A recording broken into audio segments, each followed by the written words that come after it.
Well, hello there. Silksong. I waited this game from moment of announcement in 2019.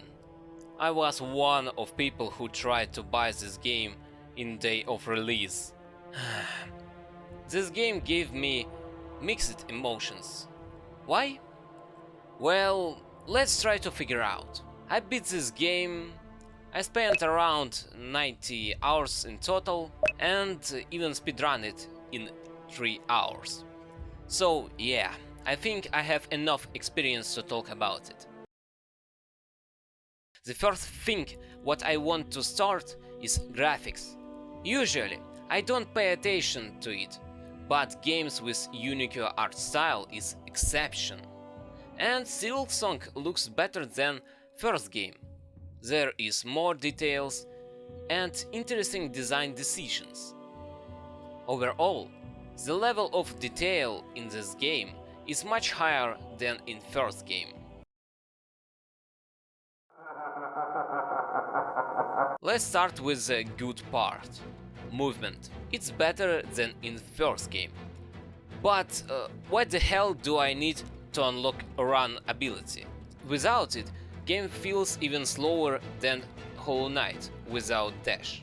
When you finally get it, yeah, it feels fast and smooth like in trailers. But then comes inertia. Hornet is slow to react, and I got hit so many times just because she didn't turn fast enough. She moves like Alucard from Symphony of the Night, graceful but heavy, and that doesn't fit here. Especially you can see it in Hunter March. I played the first 10 hours on a gamepad and suffered. Then I switched to a keyboard and suddenly it became much easier. The platforming sections themselves are fine, but the controls ruin the fun. It's like the game constantly argues with your inputs.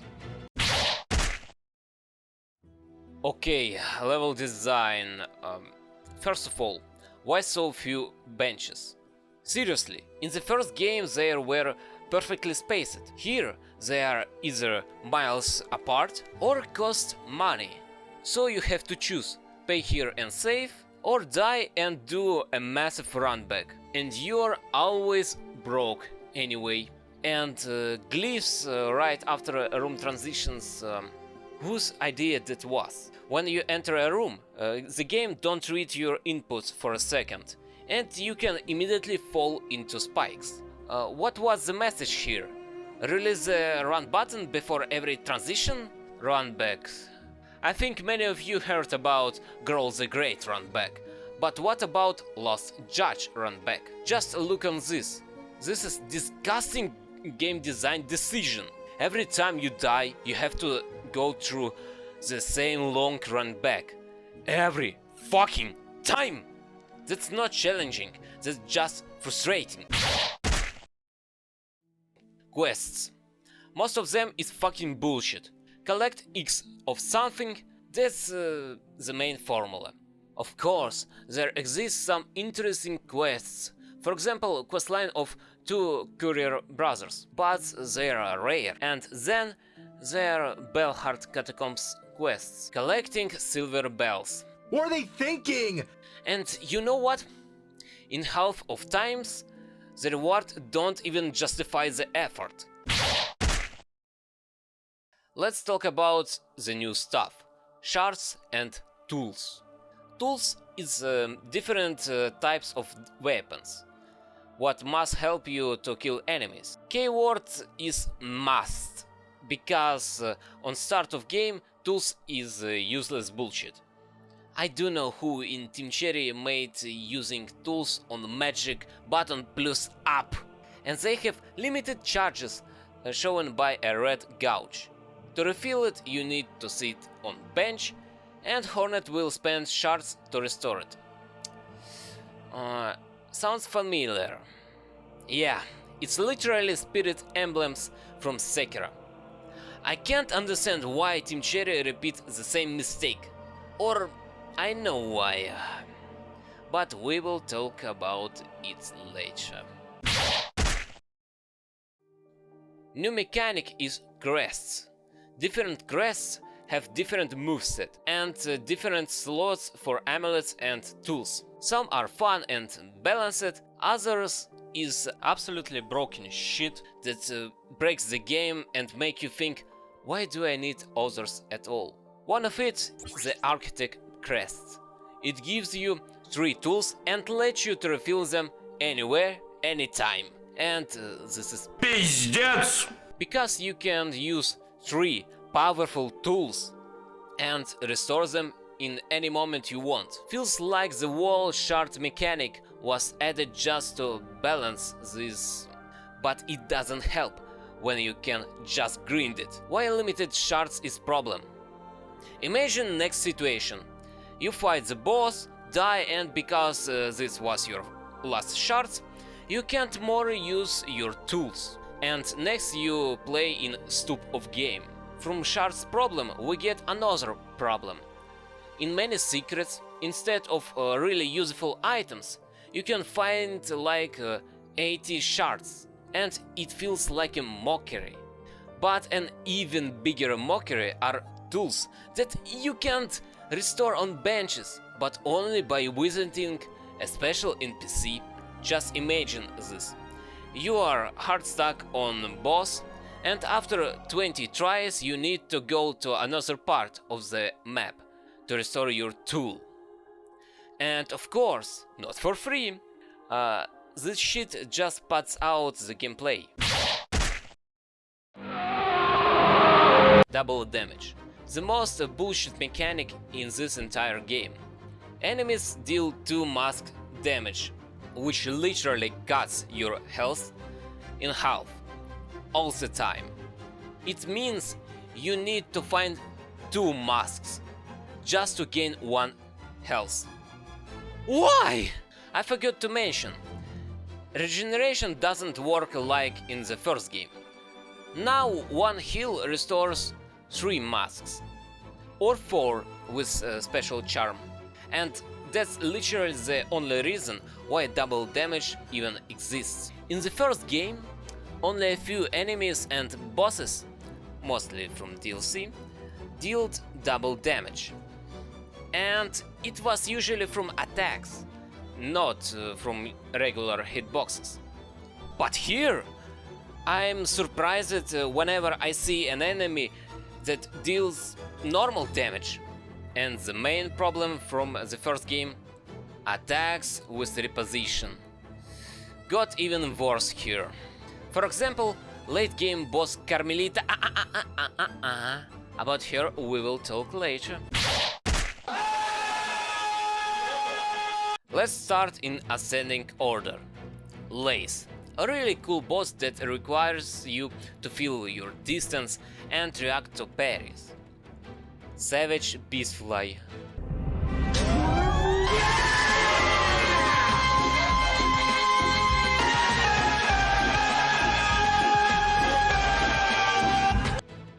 I think many of you know how frustrating this boss is. On my first playthrough, I spent something like 5 hours on it. Why is this boss so difficult? First of all, double damage. This boss is located in early game area and can kill you in 3 hits. The second problem is the minions. If the boss didn't spawn minions, it won't be that bad. The minions are hard to kill. 2 are flying and 1 has an unbreakable shield of spikes, and all of them have enough HP to survive several hits. As a result, the boss can keep spamming minions, and arena turns into some kind of Toho for smokers. Widow, really nice boss without unfair attacks, but there are 2 problems. First, the run back. Why the hell is bench so far away? And second, this boss repeats. What? You don't get what I mean? Oh, well, their location called the Slab. It's some kind of prison. And there you fight another boss, the first Sinner.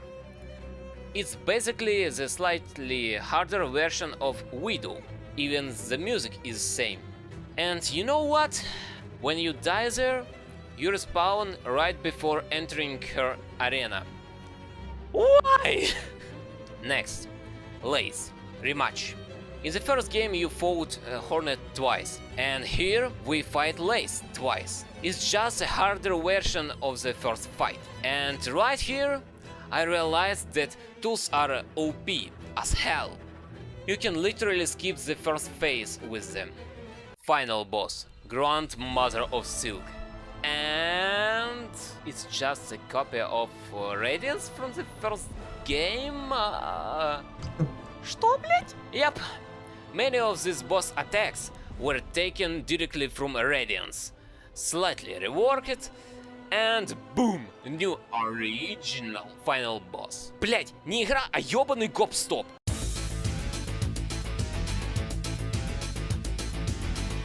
Сначала они копанули амулеты, магию из первой части, а также, блять, некоторые способности, превратив их в свои аналоги. А теперь еще и босса отжали, блять. Зато музыка сасная.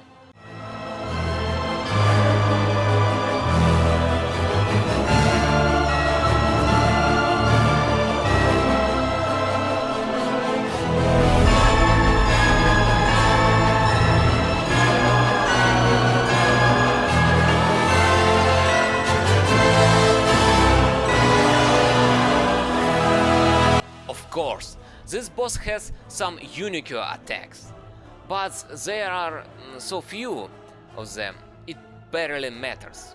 The first ending. As I understand, this one bad not only because Farloom dies, but also because the grandmother gets what she wanted. But here's the real question. How do you get the good ending? Well, this game has a third act. How do you reach it? Oh, before I explain, let me remind you how it worked in the first game. When you defeat the Hollow Knight and take his place, you start realizing something off. The final boss was too easy, and there are still empty areas left to explore. So you start exploring. You find the White Lady, who gives you half of the King's soul, and hints where to find the other half. Then you figure out that you need to upgrade your Dream Nail to max level, which leads you to several new bosses. After that, you beat White Palace, reach the birthplace, and finally fight Radiance. A clear, logical chain of events, and the player can figure out on their own. Why did I tell you all this? Because in Silksong, devs ruined this! How do you think you unlock Act 3? Oh, I ready to bet that without the internet, you never figure out. You need to complete every quest from wish boards. I mean, everyone! Even the hidden ones! Then you need to find 25 fleas. And it's not like in the first game. And beats the most disgusting boss in the game, Growl the Great. After 3 hours of trying, I just cheesed this boss. I was too tired to care anymore. And only then you unlocked Act 3. How is the player supposed to figure it out? Я хуй знает, блядь. The game gives you 0 hints for that quest line. Блять, я не могу, сука. Блядь. Где мое успокоительное?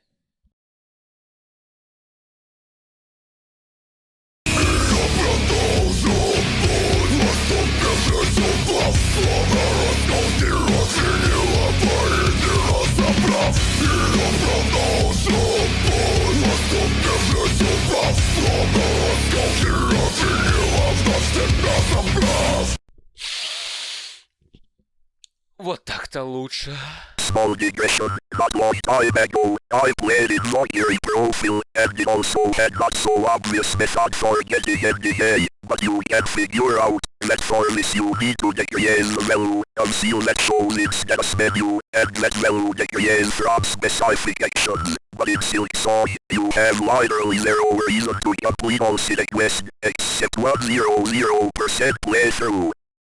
In Act 3, a new enemy type appears. And it's just ordinary enemies with some weight-based attacks. They all deal double damage, and the ones that already did now deal triple.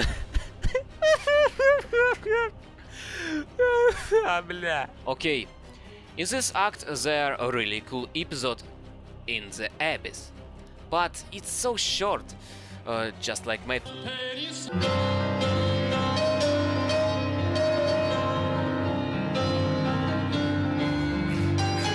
The main goal in this act is to collect 3 hearts from the most powerful creatures of this land. For me, the first boss was Khan. And you know what? It's actually a real cool boss. Yeah. But before the fight you have to beat a very long gauntlet. There are 4 rooms full of the most annoying enemies. And if you die, you start from the beginning. Again watching all cutscenes. Again walking through corridors. Thank God they added a checkpoint before the 4th room. Nightlet. A really cool boss that demands from you a good understanding of platforming mechanics. Scar Singer Carmelita. Okay. Before the fight, you need to... Before the boss, another... Очередной ёбаный гаунтлет! Сука, у меня уже сил нету! Гаунтлет, гаунтлет, гаунтлет! Единственная причина, почему в этой игре существуют гаунтлеты в таком количестве, это потому что разрабы таким образом пытаются заткнуть нехватку идей. Oh, you didn't know? Oh, let me tell you. Khan and Carmelita were supposed to have unique biomes, but they were cut from the game. You can see them in the trailer, but to fill that emptiness, they added fucking gauntlets. Okay, Carmelita, an interesting boss, but completely ruined by double damage and reposition attacks. You can't even imagine how many times I died because she moved not the way she was supposed to. She has an attack where she jumps, turns into saw, and flies at you, but it's random. She can jump a little or fly across the entire arena.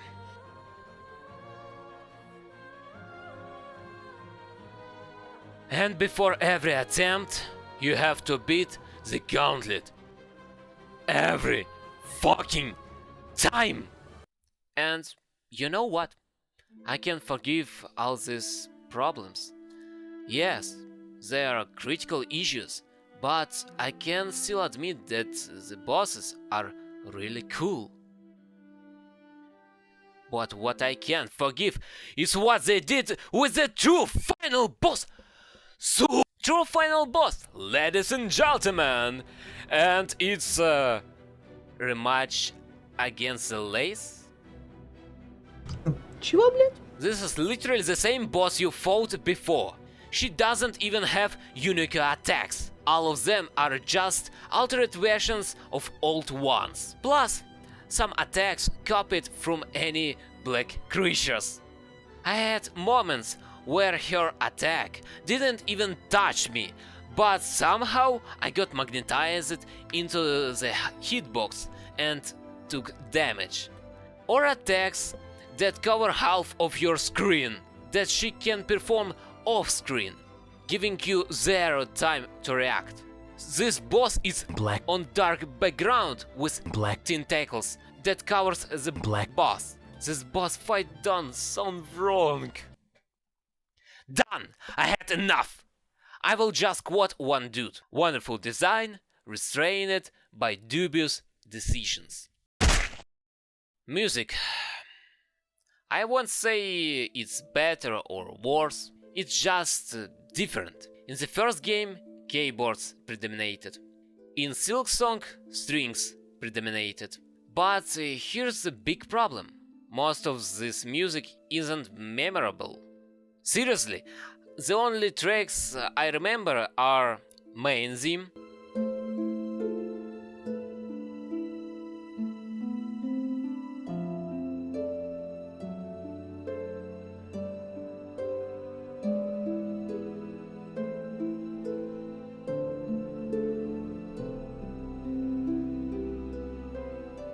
late theme,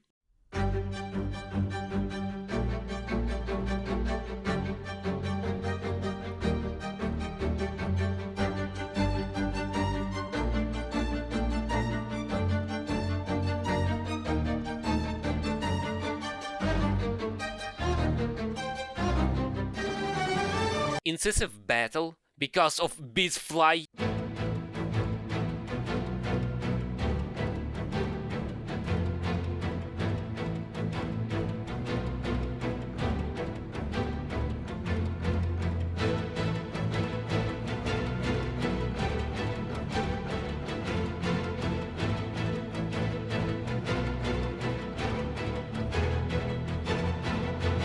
Widow theme,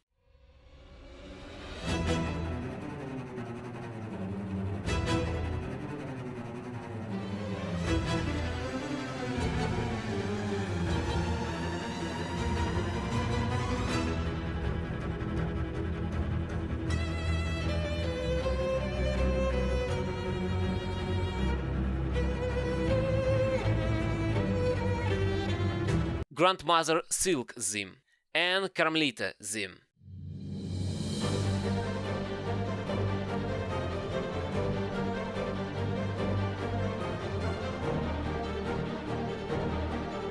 And that's it. I don't even remember the theme of true final boss. The Lost Lane theme is similar to the Whole Night theme, but here it doesn't work. The Whole Night theme worked because that boss wasn't very hard, and the player would beat him in 1 or 3 tries. So the dramatic effect worked. Here it doesn't work because the boss, well, you already know. After 3 hours of tries, you just exhausted, and the drama of the music completely fails.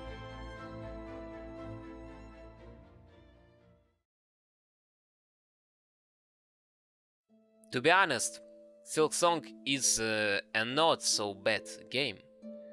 The art, the world, the platforming, the bosses, some of them are truly fantastic, but it's constantly held back by dumb-ass decisions. Tools unbalanced, double damage everywhere, ridiculous runbacks, padding that kills any fun. You feel the potential of this game, screaming to break free, but then it just gets smacked down by its own systems. And despite all problems of the first game, if I want to play Hollow Knight again, I'll pick the first game every time. A game where every skill actually matters. A game that respects your time. A game that doesn't pad for sake of padding. A game that actually rewards you for exploring.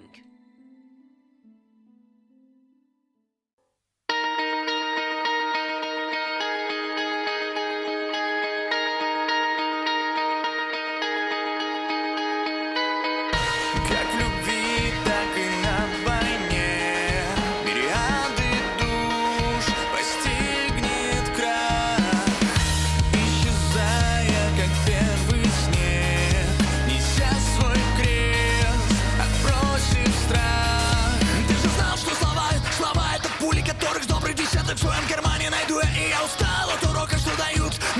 кричащие в ноги нам все за мной. Гнев, таившийся во тьме, он вел к этой войне. Но все можно изменить, ступая наугад, где нет пути назад. Но все можно изменить. Я продолжу путь, наступивший зубов, словно расколдировала поэзия разобрав. И я продолжу путь, наступивший зубов, словно расколдировала вновь тебя забрав. Этой ночью внутри меня вновь идет война. Этой ночью внутри меня вновь идет война. Гнев, таившийся во тьме, он вел к этой войне.